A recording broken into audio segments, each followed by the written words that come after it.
saya sebenarnya sebagai penasihat hukum beliau itu, dahulunya sebelum saya menjadi kuasa hukum beliau itu, dari mempelajari perkara ini saya melihat ini orang sudah menjadi korban tapi dipitnah dengan macam-macam dan dituduh yang lain-lain gitu loh.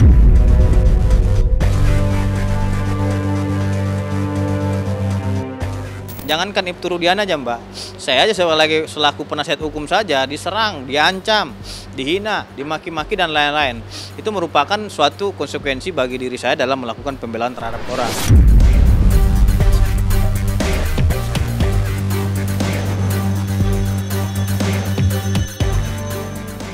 Mereka ini kan saya lihat nggak percaya sama hakim, nggak percaya sama polisi, nggak percaya sama jaksa penuntut umum, nggak percaya sama dokter, bahkan dokternya mau dilaporin katanya ke polisi. Sekarang yang mau mereka percaya siapa? Yang mereka percaya harus percaya kepada pocong, baru percaya. Saya kira kan aneh gitu dan mustahil itu harus dipercayai gitu.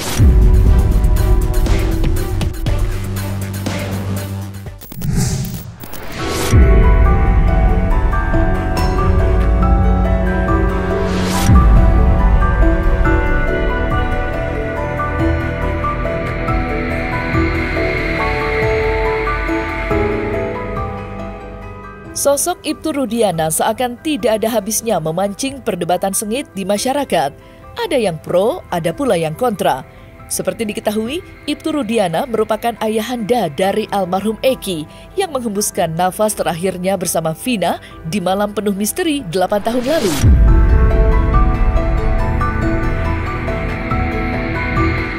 Namun, alih-alih mendapatkan dukungan penuh dari masyarakat dalam perjuangannya mencari keadilan, Ibtu Rudiana malah menjadi sasaran tudingan miring yang makin hari makin berkembang liar. Kala ditemui kemarin, Pitra Romadoni Nasution selaku kuasa hukum Ibtu Rudiana pun tak membantah kalau saat ini kliennya merasa tertekan dengan derasnya tudingan miring. Bagaimana tidak, berbagai macam tudingan terus dilontarkan kepadanya. Terbaru, Ibtu Rudiana bahkan dituding melarikan diri lantaran takut menghadapi kenyataan. Hal itu pun langsung disikapi tegas oleh Pitra yang membantah mentah-mentah spekulasi itu. Lantas, seperti apa penjelasan Pitra terkait kondisi Ibtu Rudiana saat ini? Serta bagaimanakah pula Pitra menyikapi tudingan kabur yang kini ramai di media sosial?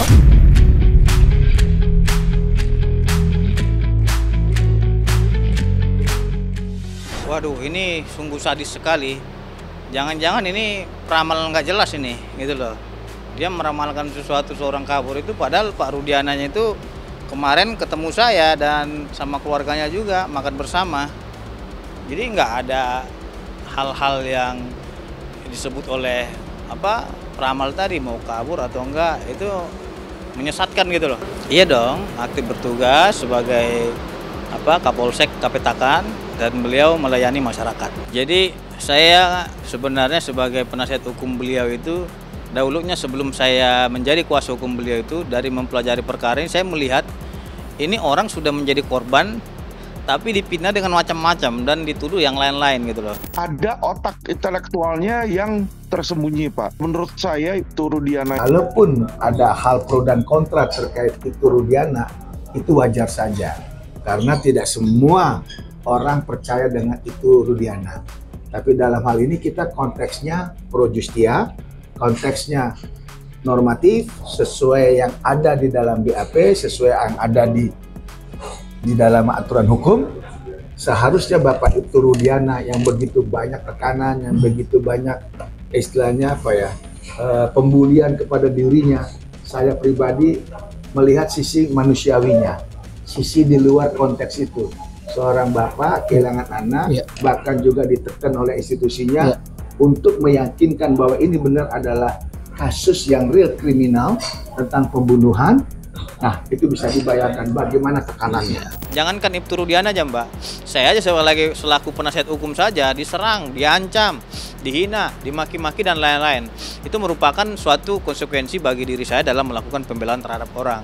Sepanjang yang menurut saya itu ada datanya, ada buktinya, saya bersuara sesuai dengan data dan fakta, bukan katanya-katanya ataupun informasi-informasi. Karena saya tidak akan mempercaya apapun kalau tidak ada bukti dan datanya seperti itu. Karena saya seorang hukum. Saya tidak pernah merekayasa apapun.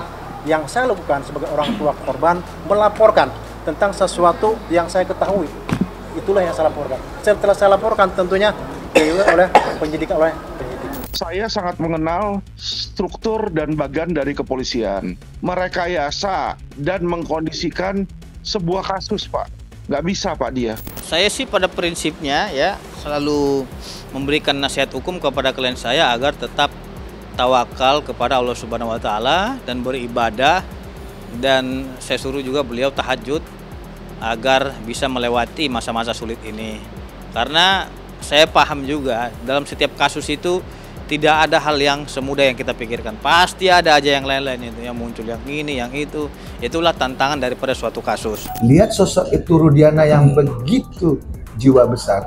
Kenapa? Pemerintah dalam hal ini Kapolri tidak menaikkan pangkat dia, mendapatkan pangkat luar biasa menjadi seorang kompol. Tidak pakai dengan AKP-nya lagi. Dari itu lompat menjadi kompol. Itu permintaan dari saya sebagai warga negara. Kita ini sebenarnya serba salah dan serba susah juga. Kemarin beliau itu kan nggak ngomong di media. Semua orang dia harus ngomong, dia harus sampaikan berita dan lain-lain. Dia harus keluar. Setelah dia keluar, Mbak, dia menyampaikan sesuatu kebenaran. Oh, dia bohong itu. Dia ini bla bla bla bla. Artinya ngomong nggak ngomong dia selalu salah di mata orang gitu loh. Makanya pas benar kata pepatah itu, diam itu adalah emas. Makanya saya bilang kepada klien, udah nggak usah Bapak ngomong. Kemarin Bapak nggak diam salah, bicara juga salah, seperti itu kan. Nah, sampai digoreng-goreng pocong-pocongan dan lain-lain. Dituduh anak Bapak masih hidup. Artinya ini nggak usah ladeni lah, saya bilang gitu. Cukup penasihat hukum aja yang meladeni.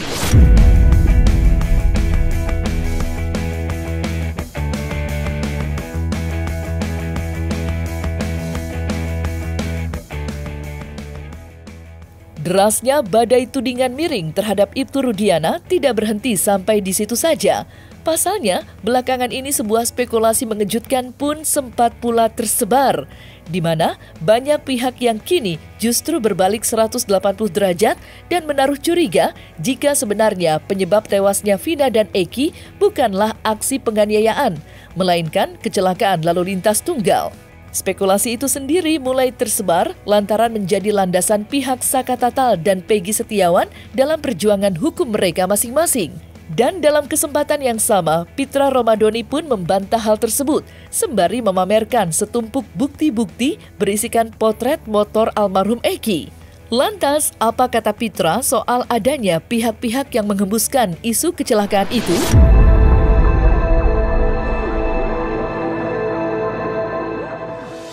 Saya ingin jawab terkait dengan yang katanya itu kecelakaan, kata mereka gitu. Dan saya juga kan tantang mereka juga. Kalau memang mereka bisa buktikan kecelakaan, saya kasih 12 juta. Sampai sekarang nggak ada yang bisa buktikan itu kecelakaan. Nih, dari sepeda motor saja nih, ini tidak rusak, Mbak. Katanya kan tabrakan ke trotoar dan menabrak tiang listrik itu, tiang lampu jalan.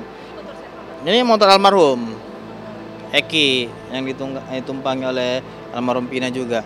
Di sini nggak ada satupun yang rusak.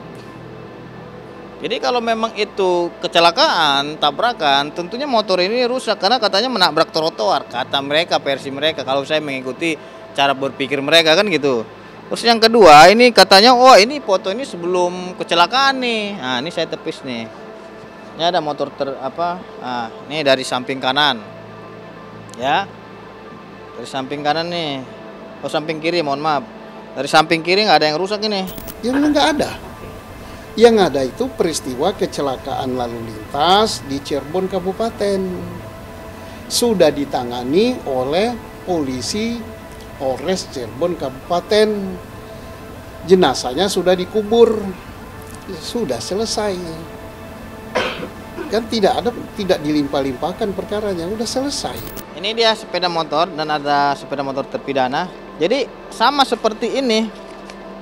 Halaman depannya tadi nggak ada yang rusak gitu loh. Nah ini tetap sama itu.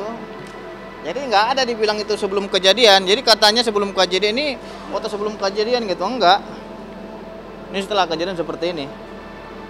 Ini motor para terpidana. Jadi janganlah dibilang yang aneh-aneh.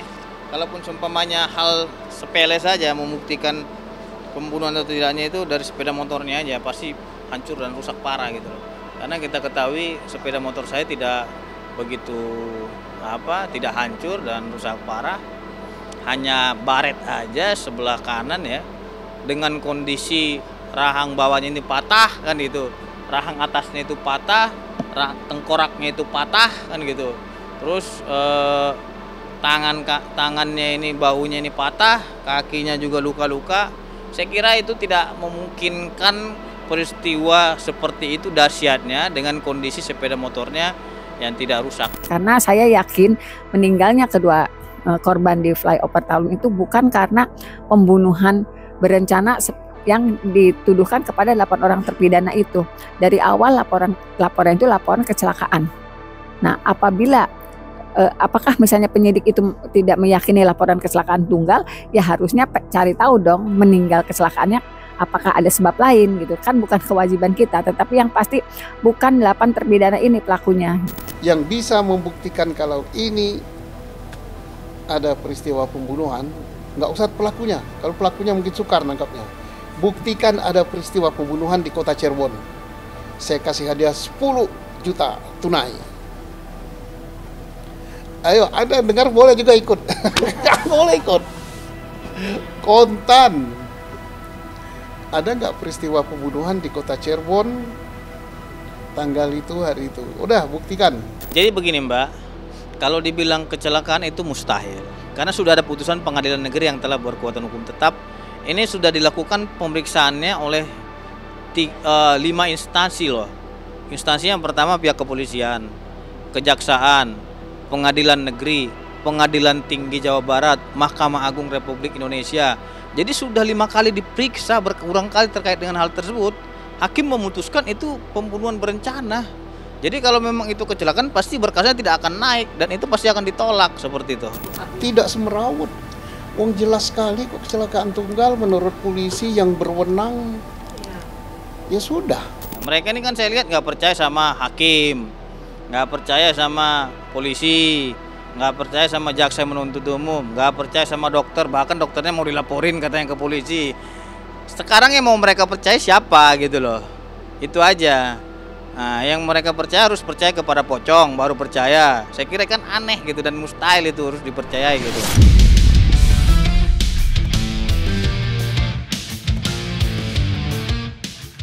Di lain sisi, sebuah bukti baru pun telah terkuak belum lama ini, yaitu sebuah potret tangkapan layar yang diduga berisikan percakapan singkat almarhumah Vina kepada sahabatnya melalui fitur SMS. Namun menariknya, pihak Ibtu Rudiana nampak tidak ambil pusing dengan tersebarnya percakapan itu. Lantaran, menurut penjelasan Pitra, ia sudah mengantongi secara lengkap isi percakapan itu. Dan tidak hanya itu, Pitra pun menegaskan kalau sejatinya percakapan itu sudah menjadi alat bukti dalam persidangan tahun 2016 lalu.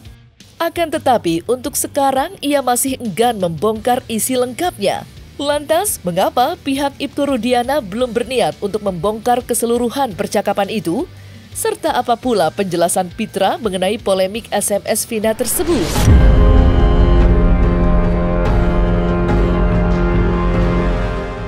Jadi itu sebenarnya bukan bukti baru lagi, bukan novum, dan itu sudah ada di berkas perkara dahulunya. Ini aja mereka heboh-hebohin gitu. Artinya kalaupun mereka munculkan itu bukanlah bukti baru itu kan hanya chatting, bukan telepon, gitu loh. Siapa yang bisa memastikan yang chatting itu adalah Vina atau Eki? Ada nggak yang bisa pastikan itu? Coba saya tantang, nggak ada yang bisa pastikan. Kalaupun itu ada suara telepon, itu suara Vina berarti benar, ya. Makanya terkait dengan chattingan itu saya juga meragukan itu. Kalaulah handphone itu isinya chat-chatannya bisa mengarah, membuktikan bahwa ternyata isi dari handphone itu mengarah kepada 8 terpidana yang sekarang sedang menjalankan hukuman, pasti chatnya di print, dibuka, ditunjukkan ke masyarakat. Karena apa? Ini hal yang menguatkan. Sampai sekarang pihak polisian masih dianggap masyarakat dia salah tangkap kan. Logikanya kalau seandainya bukti itu mengarah kepada 8 terpidana, saya yakin pasti dibuka. Karena di situ kalau saya sampaikan isi chattingan itu nanti itu mempermalukan salah satu pihak yang chattingan itu. Karena ada hal-hal sensitif di situ. Dan saya punya lengkap datanya, bukan hanya sepotong-sepotong yang kirim. Kalau mereka mau fair, tampilkan secara yang puluhan ekstraksi itu, jangan hanya 1 lembar. Tapi nanti yang malu yang itu tadi, yang chat tadi gitu. Jadi itu saya jaga karena privasi yang punya chattingan. Saya kira nanti aja dulu karena bahasanya itu ada sensitif. Berkaitan dengan situasi malam hari lah, pekerja malam hari. Ada hal-hal itu. Bukan di luar mereka. Artinya ada situ bahasa-bahasa yang menurut saya itu bukan seperti bahasa orang awam ya, tapi itu cara-cara orang yang bekerja di malam hari.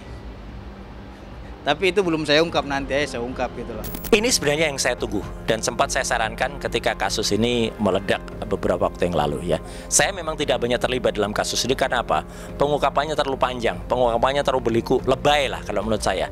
Ya gitu, harusnya dengan cepat waktu itu bisa kemudian dibuka digital evidence ya. Yang pertama, kalau memang ada rekayasa, yang rekayasa siapa?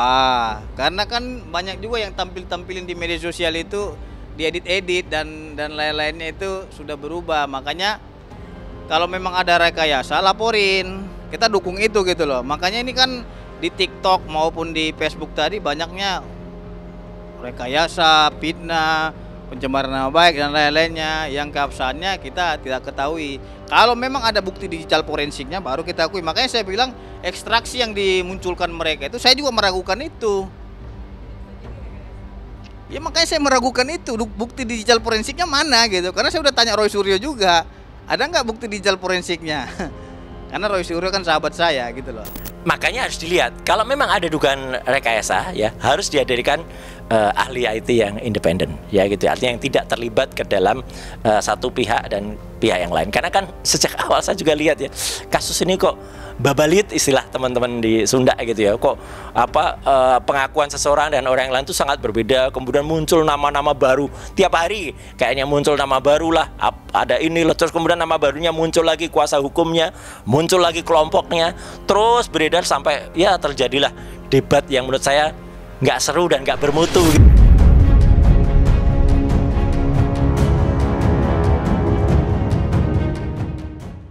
Nah, selesai sudah Cumi Lovers. Saksikan terus Cumi Camp In Depth, kabar lengkap, mendalam, dan akurat dari narasumber terpercaya. Dan jangan lupa untuk like, subscribe, dan juga share channel YouTube Cumi Cumi.